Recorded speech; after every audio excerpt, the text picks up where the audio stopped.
Welcome to Dindi Live, presented by Murrindindi Shire Council. Simulcast on UGFM in your local area. Due to Stage 3 restrictions being implemented across the Murrindindi Shire, Dindi Live has had to make some adjustments to the way we do things. We'll continue to bring you entertainment from a range of musicians and artists who are recording from home at this time. Dindi Live would like to introduce Mr Alford. Hi guys, welcome to Dindi Live. My name's Mr Alford.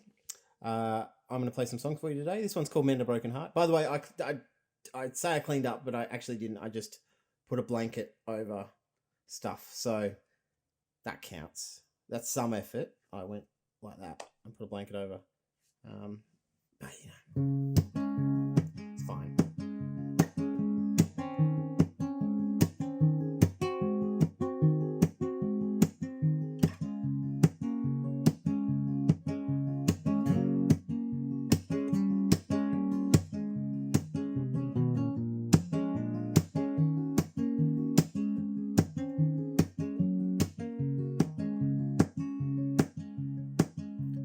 How do you mend a broken heart?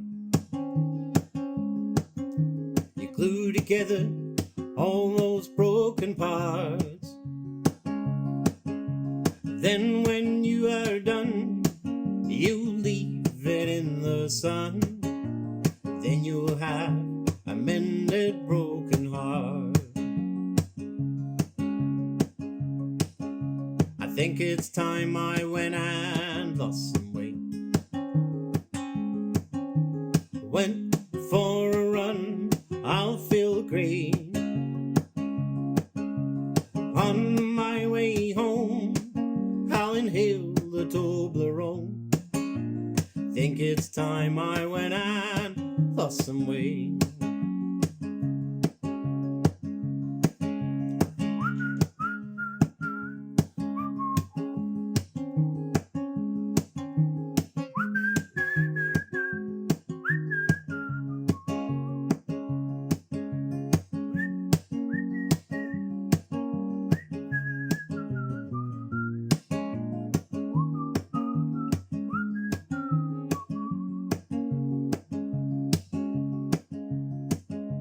I think it's time I worked on myself. Spent some time on my mental health.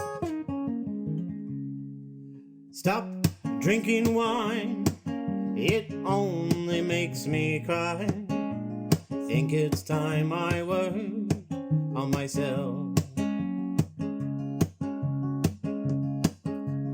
Think it's time I went out in the rain. Try and quit smoking once again. If I do, it'll be because of you. Think it's time I went out. Think it's time I went out. Think it's time I went out in the rain.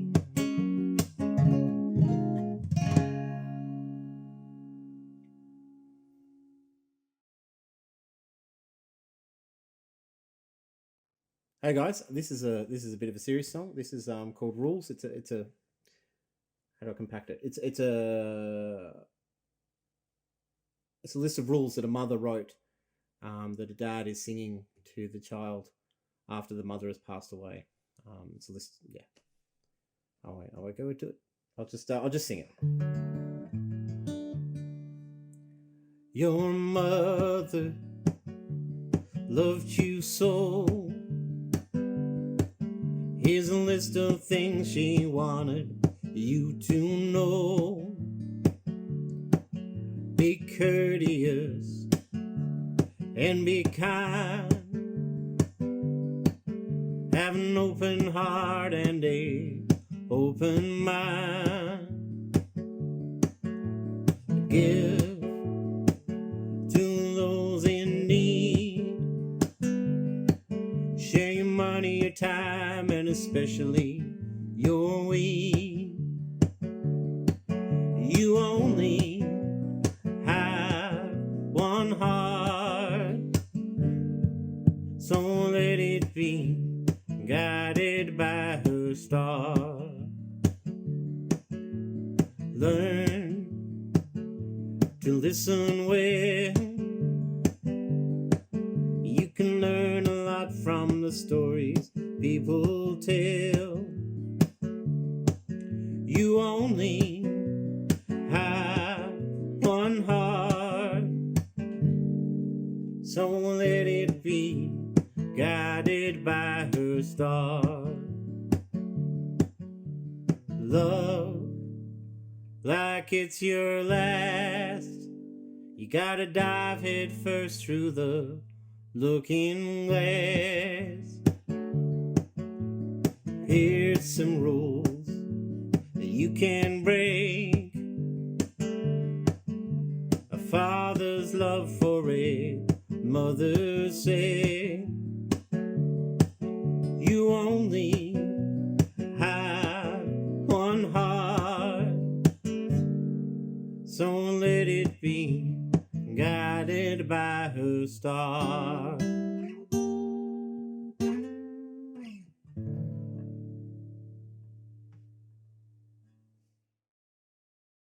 one is about an old fella and his wife passes away, and he buries her on the property. He lives on a hill, say Lake Mountain, for example. And it's the only place on his property where the flowers grow is the place where she's buried. It's called Bury Me on This Hill.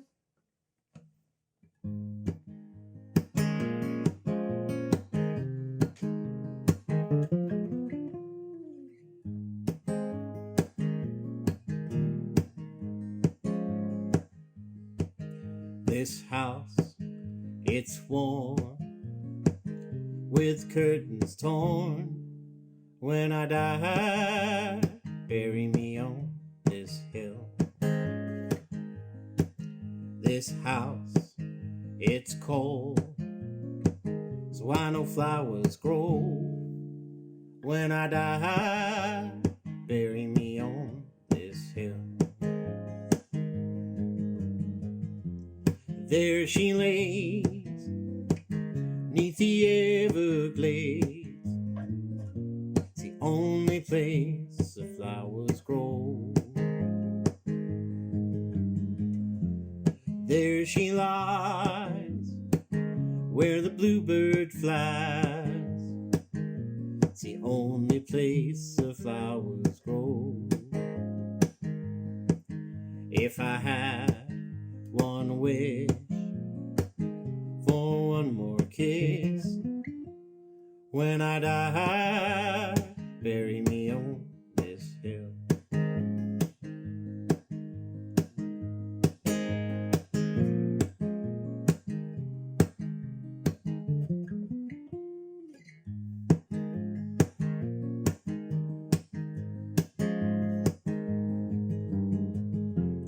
There she lays, 'neath the Everglades.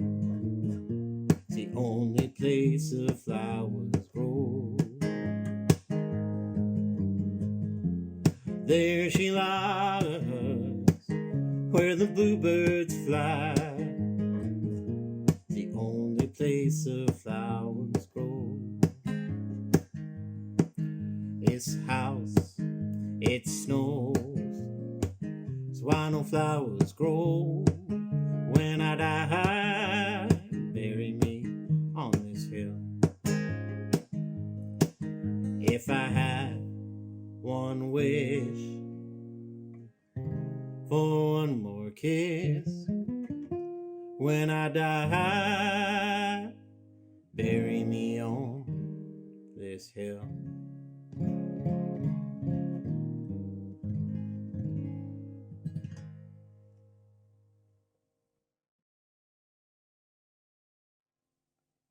This song's called Silence is Golden.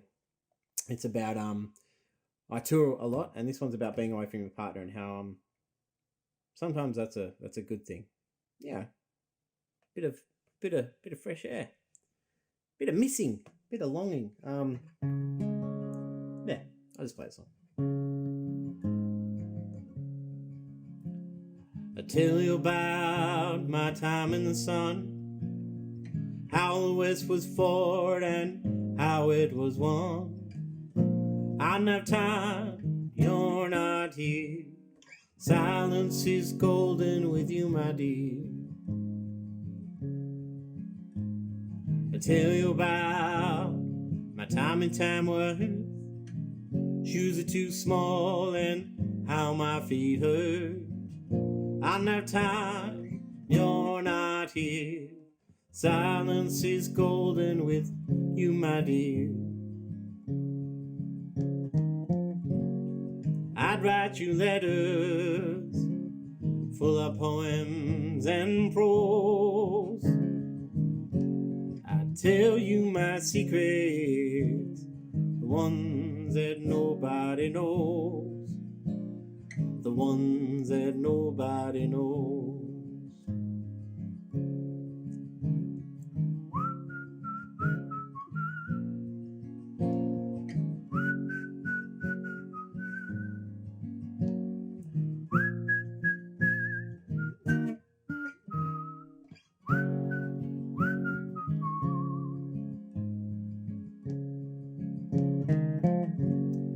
I'd write you letters full of poems and prose. I'd tell you my secrets, the ones that nobody knows, the ones that nobody knows. Tell you about all those games we played, all of those girls and all of their names. I don't have time, you're not here. Silence is golden with you, my dear.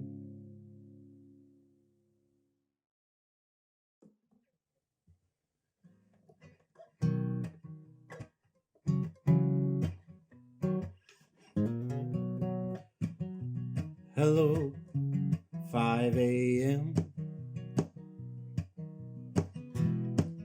Looks like we meet again. Here comes the morning sun. When it gets here, thy will be done. I'm lying in my bed. I'm out of my head. Here comes the morning light. When it gets here, I'll be alright.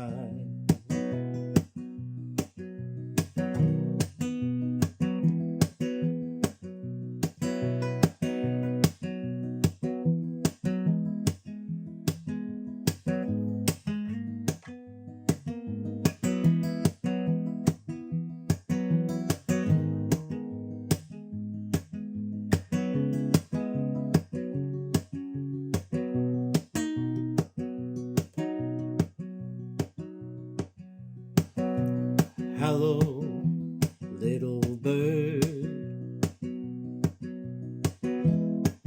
Don't believe what you have heard.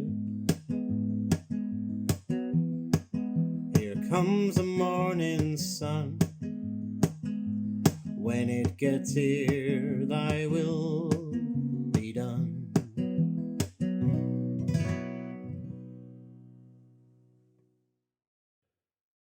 Up next, we speak to Louise Foletta about her work. Hi, I'm Louise Valletta. I'm a painter. I'm at Buxton, and you may well have seen the flag out sometimes on the highway for my studio when I have it open. If you see it there, please come in. Now, I work mainly with watercolour, but not exclusively. I also work with acrylic and oil. And I have works in my studio that you're welcome, to come and see. You can buy. The reason why I'm here at Buxton is back in the 30s, my grandfather bought the property and various sons of his have run the farm over the years. He didn't farm it. He was a Collins Street farmer, but he brought people out from Europe after the war, especially a number of Dutch people, to come and help with the dairy and the other work. He is partly responsible for me being a painter. He had a lovely collection of paintings and watercolors, and he was quite excited when he found that I was very interested in it. And he would tell me about, you know, how to paint, because although he wasn't a painter, an artist, he did do some paintings, and I've got some works of his. The area where I'm living down by the Akron is, it's a very, very beautiful spot. And he built this house for a share farmer, but or a manager of the place. But he always had in mind that maybe he might come and live here, because he was a fly fisherman, and being on the Akron, you were able to fish. Now it is really beautiful, because at this point there's rock that means that we have white water in this little bit. A lot of the Akron is fairly shallow and still, but we've got still water above and below. But I have recently painted, and every now and again I'm sort of challenged to paint the river. But it's not just the river. I'm really inspired by the landscape here, and I've had this long association with it. I have just sent one of my major works, which was hung in an exhibition called Threshold last year. I've just sent that up to the win, and I'm crossing my fingers, but the chances of getting in, I think everybody in Australia, every artist in Australia seems to have sent work up to our Gallery of New South Wales this year. So just hope. It's an expensive exercise in vanity, I'm afraid. But the work I have sent is based on this landscape and my knowledge. And down in the bottom right-hand corner, you'll see 2 hyacinth orchids. And my father, he took me up the hill and said, this is when I was a child, now I want you to see the beautiful things that grow here. And so I've put those in this particular painting. Now, over the years, I've learnt that people don't see a lot of the landscape. I can say to people, oh, go for a walk while I have lunch, while I put the lunch together, and, you know, go across the river and look and see the wildflowers. And when they come back, I say, what did you see? Oh, I saw the wattle, or I saw a kookaburra. But they don't seem to see the tiny birds. They don't seem to see the little orchids, or they might see the heath, because that's a fairly obvious thing. But I've discovered we have so many little flowers in this particular location. So I've tried in some of my paintings more recently to try and show people, you know, what is around.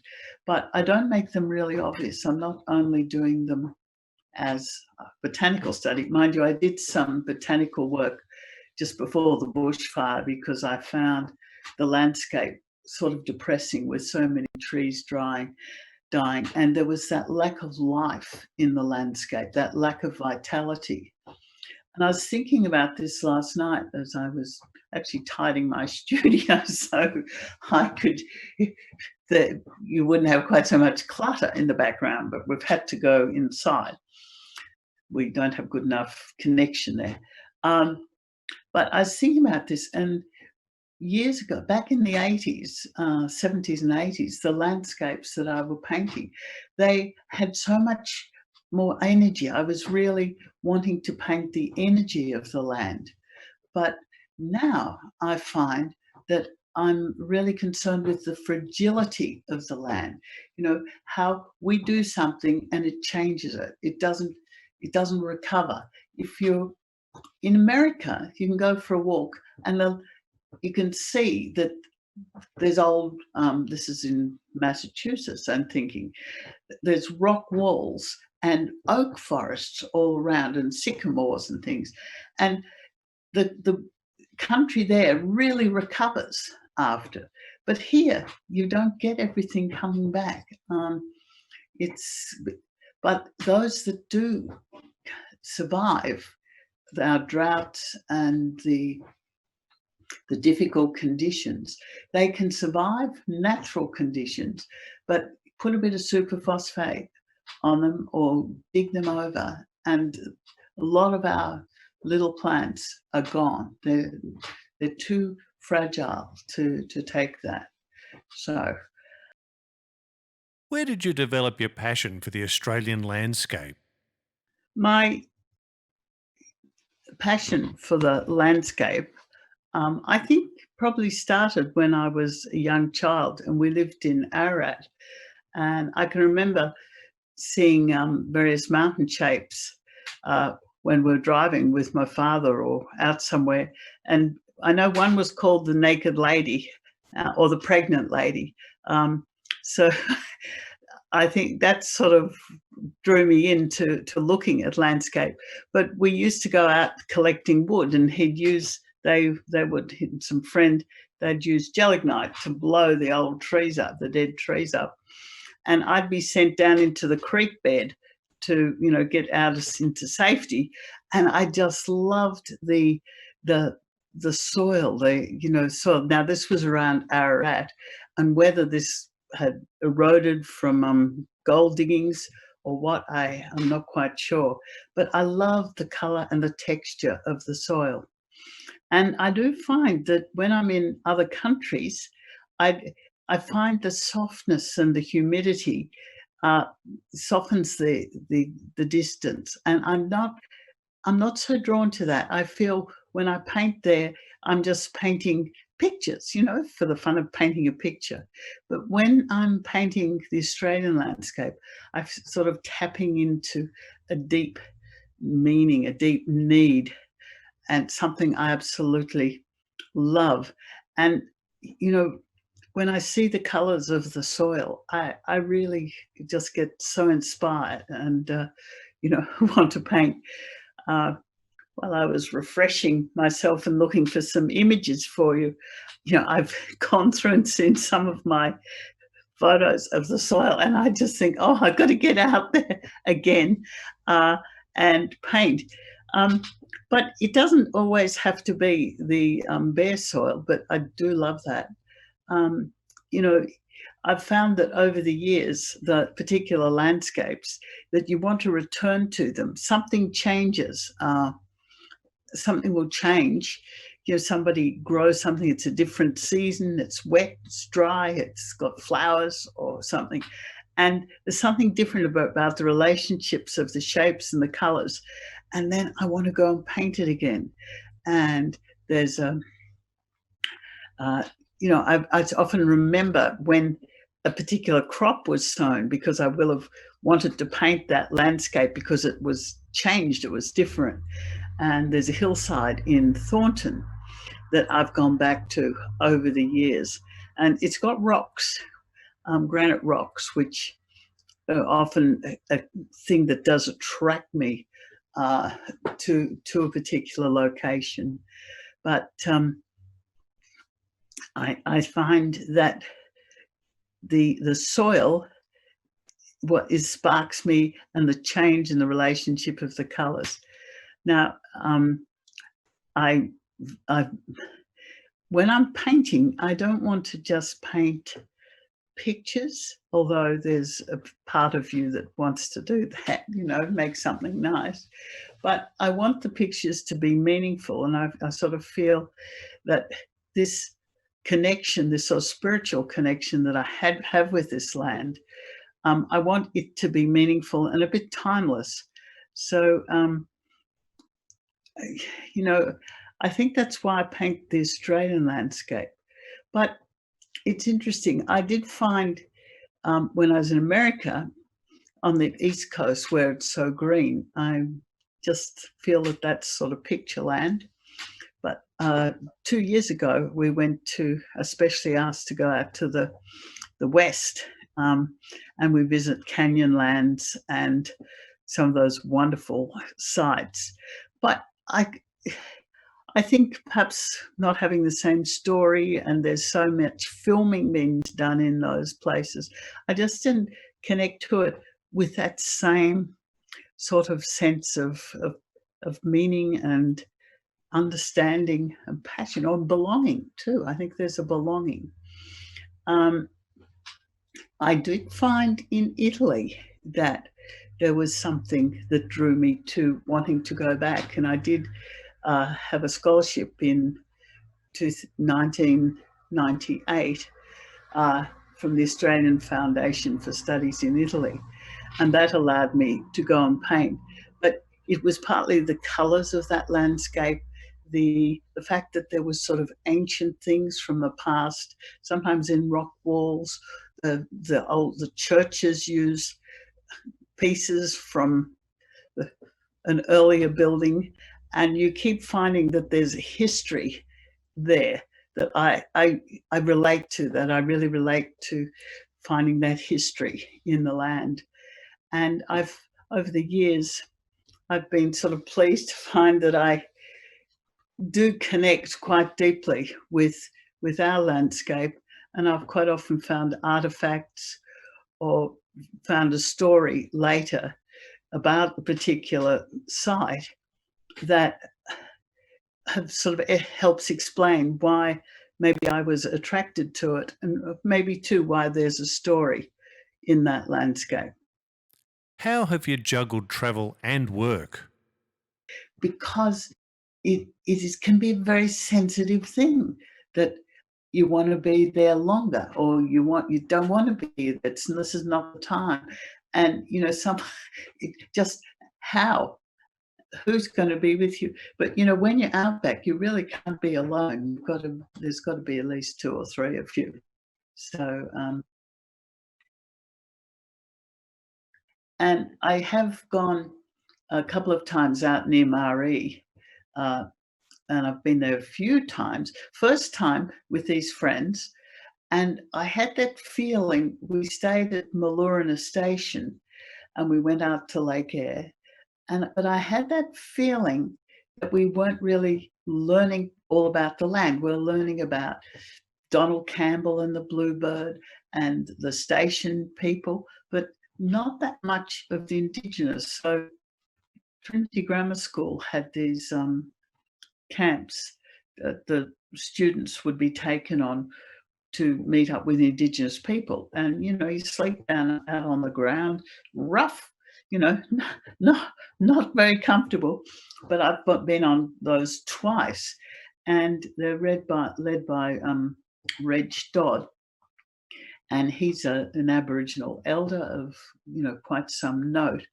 And the wonderful thing in going on the land with an Indigenous person, they can take you places and they tell you things that you can't get from anybody else. And, that's been wonderful eye-opener.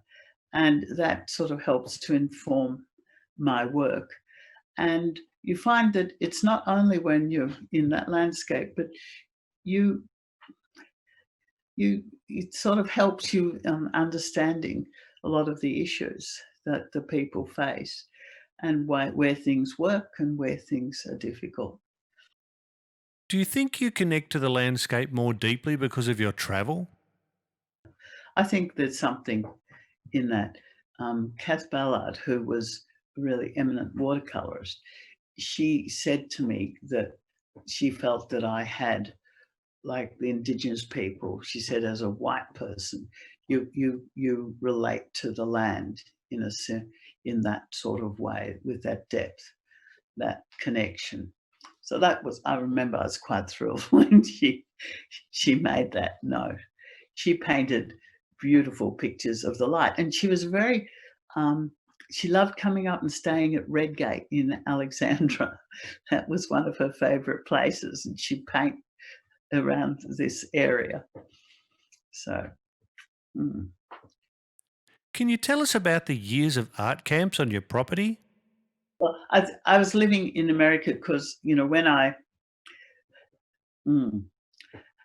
if I go just go back, I went to art school, but I did teaching, and when I was finished with that, I decided I want to travel. I want to see the paintings. I was meant to finish doing my painting diploma. I decided I got sick of them. I loved it, but I wanted to go and see the work, so I didn't want to just be taught about things. So I went traveling, and I went up through Central Australia, which was one of the best parts of the whole trip. We hitchhiked. I was with two friends, and then I went traveling through Asia. I left my friends, I went on my own, and I eventually, went through Afghanistan and Iran. Got sick in Iran, had to go to London. I met my husband when I was traveling to meet up with some other friends in Europe. So then I went to America, married him, went back to America to live for a few years. And I worked in Museum of Fine Arts of Boston there, which was fabulous. I loved that. And he was at Harvard, so the museums and the art things, I attended lectures and things there. It was great. When I came back here, I had this idea. I'd seen how people went.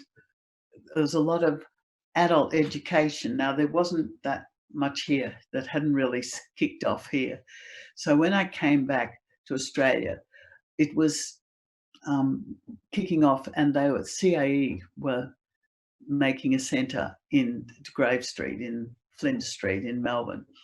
So I did some, I got employed. I worked with them for 27 years until I thought, oh, and I'm back there working for them at times now.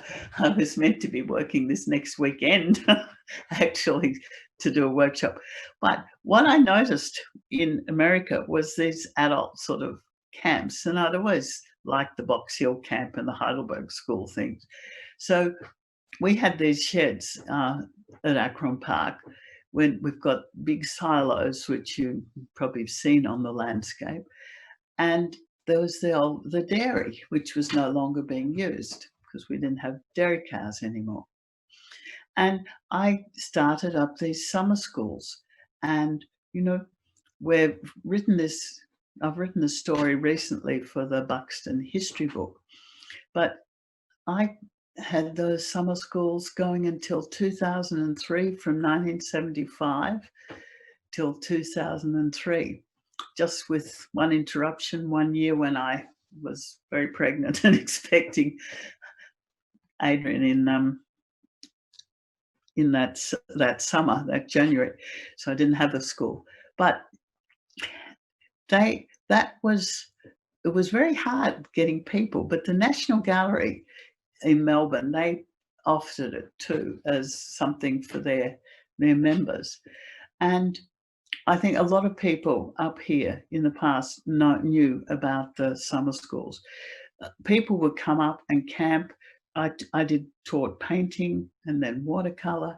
We had life drawing. Robert Langley came up and did sculpture and different things. So it was the most wonderful environment. But first of all, once we started having the children, we had to have a creche. Then we had children's workshops. Then we had teenage workshops. And, all those kids have excelled. Some of them came year after year. And it was great for Marysville because people would come back and, have the place where they stayed. Timberline was up at Taggart there. And, a lot of those places are gone now. So it was the bushfires sort of really put a proper end to that. Plus, when we divided the farm and I came down here, it wasn't so possible to use the other end of the farm. the dairy wasn't available. So now I've got my studio. I can do some workshops, but what we did, I don't think you could do now with the blame if anything goes wrong. It's everyone accepted the difficulties. And a lot of that I think added to the creativity.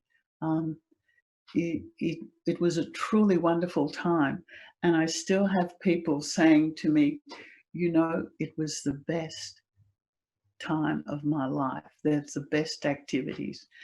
I remember once after somebody had died, the husband rang me and he said, I want you to know that that was the happiest time in her life, attending your workshop.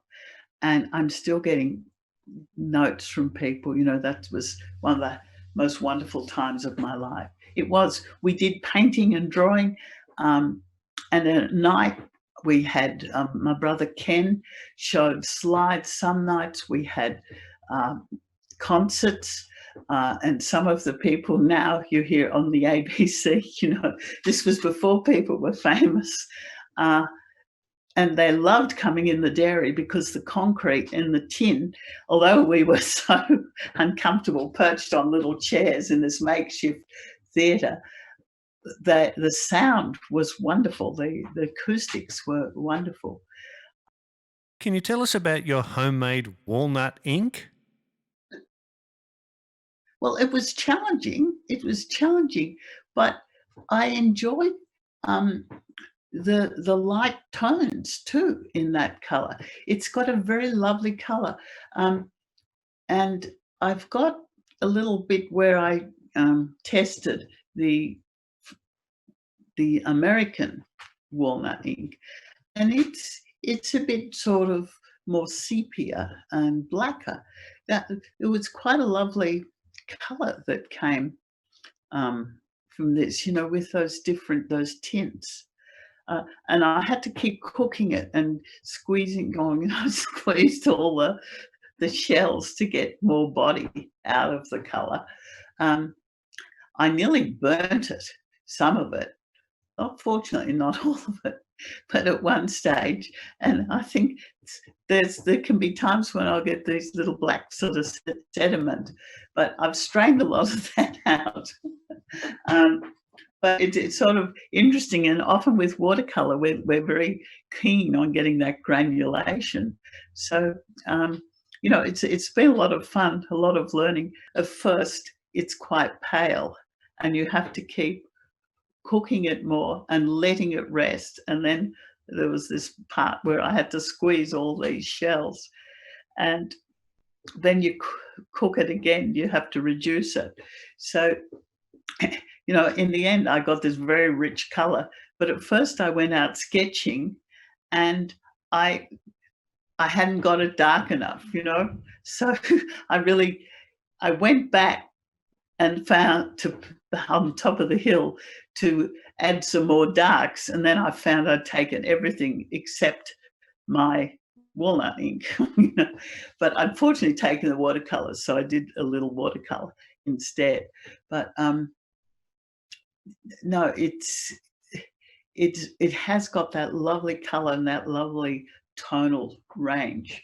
So I've been quite thrilled. But that one of the things I sent you there's this long sketch I was doing, and I've thought, no, I'm not going to do it in a lot of colour. And I wonder if working in the tones got me thinking more of a tonal. It's three colours, three watercolour colours together to make the greys. And I find that has more life than just using a tube of paint with the one colour. So that's not exactly like the walnut ink. The walnut ink, I think its tint is quite a lovely colour. Sometimes some tints don't have that sort of life in the colour. So I guess that's why I quite enjoyed doing that on my big river. What draws you back to working with the river? But I'll tell you, you can see I did some little sketches of the river and that location. I took my work out on the big piece of paper to try and paint it at the river. I started, but it was too difficult. It's just too hard to have it so I could see round and see down to the river, because I'm on the bridge, and looking down, and I had to be careful where I placed it, because I've painted from the bridge before, left for a few minutes to go into the house for something, and come back and find the painting wasn't there anymore. That was fortunately in the summer of '08, when the river was very, very low, and I could retrieve my painting from the rocks below. But right now, if my painting had gone through, it'd be gone, down the river somewhere. But I was working with the river over several days, and I keep going out to the river all the time and looking, and I'd perhaps take more photos or do another little sketch of something. But what happened over that time is there'd been a lot of rain, and slowly more rocks started to appear. And, the river does quite dramatically go up and down with the amount of rain that it receives, the amount of water. So it's also being involved and engaging with that. You record, what's been going on. And, some people have got great memories for numbers and figures and things. I'm hopeless on that. But I can often tell you when somebody, what sort of year something was, because in the landscape, when there's change, that is often what attracts me to paint. Somebody grows a green crop somewhere, and because it changes the relationships in the landscape, you're excited by it. Suddenly there's something interesting, and you often remember, well, that year I had that exhibition and I put that in that. So it gives you sort of timelines, and while you're in the landscape, you really are thinking about all the interrelationships of things. And this is why I feel that artists can contribute much more on the political front, as to what is actually going on. We observe the landscape, we're observing, we're not just looking at figures, we're actually looking at what is happening.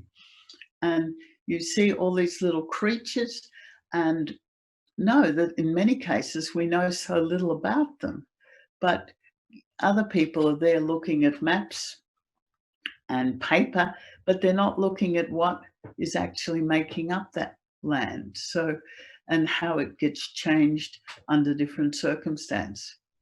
So I say a little bit of change in the landscape is often what inspires you to get the paints out. Thank you, everybody, for listening. I hope it gives you a little insight into how we work as an artist, and the things that go in there that contribute to making our work. You're most welcome to visit, and once we can get out and about again, I'd love to see you in my studio sometime. I'm happy to have you come down, have a look. Especially, you don't even have to ring if I've got the flag out the front. You can just come anytime that you see that, and you're most welcome. So I hope to see you. Thanks to Mr Alford and Louise Valletta. And thanks to you for listening and supporting local. Would you or your organisation like to be featured on our program? To register your interest, head over to murrindindi.vic.gov.au/Dindi Live.